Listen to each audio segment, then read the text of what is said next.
Pop quiz hotshot, what's the best-selling vehicle in the US that isn't a Ford F-150 or a Chevy Silverado? It's the Toyota RAV4, and it's been that way for 8 years.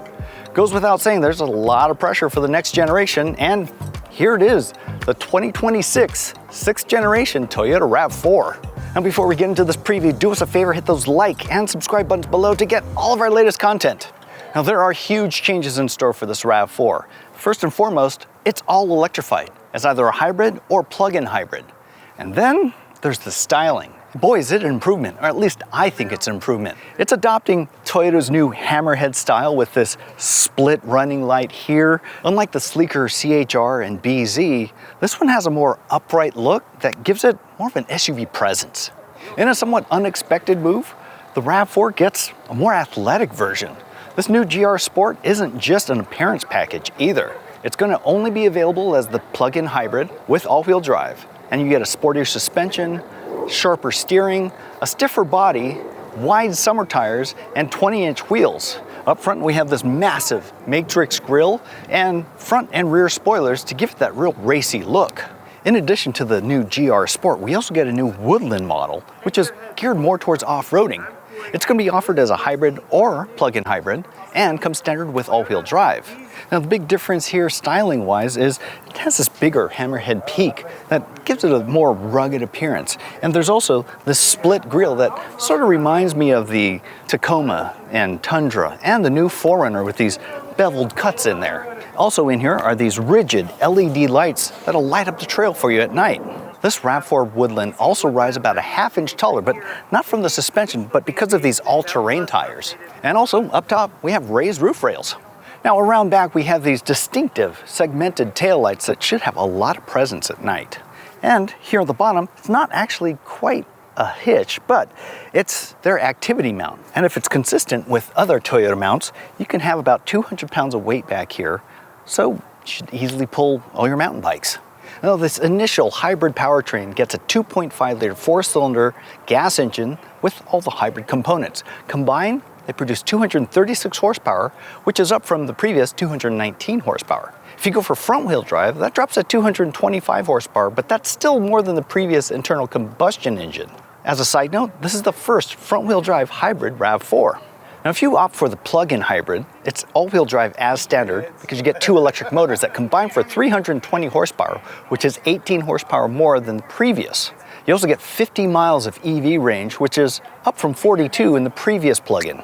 The XSE and Woodland get DC fast charge capabilities that'll get you from 10% to 80% in 30 minutes.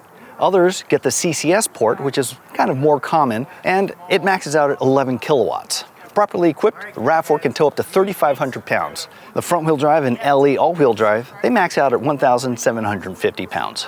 Now, this new RAV4 is split into 3 main groups: Core, Sport, and Rugged. The Core comprises the LE, XLE, and the Limited, while the Sport, well, that's the SE, XSE, and the new GR Sport. And the Rugged class, well, that's just the Woodland trim.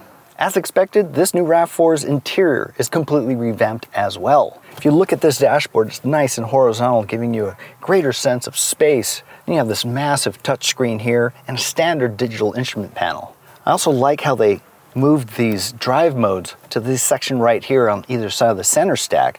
It just looks better, but it's kind of logically placed. Now you also have 2 wireless phone chargers here, and compared to the BZ and the CHR, I think this is a better use of space because it's more of a tray, and then you also have another storage tray underneath. Behind that, well, we have a smaller gear selector, which opens up more space, so you have these larger cup holders. And then we also have the center armrest bin, which is also a feature on the newer Toyotas. And just like those newer Toyotas, it's double hinged for convenience sake, but it also rattles quite a bit. I'd probably put some rubber bumpers in there just for sanity's sake. When it comes to the interior materials quality, well, it's about what you'd expect for any compact SUV. There's a little bit of plastic here and there, but it's nicely padded. The standard infotainment touchscreen size is 10.5 inches, but this is the massive 12.9-inch touchscreen.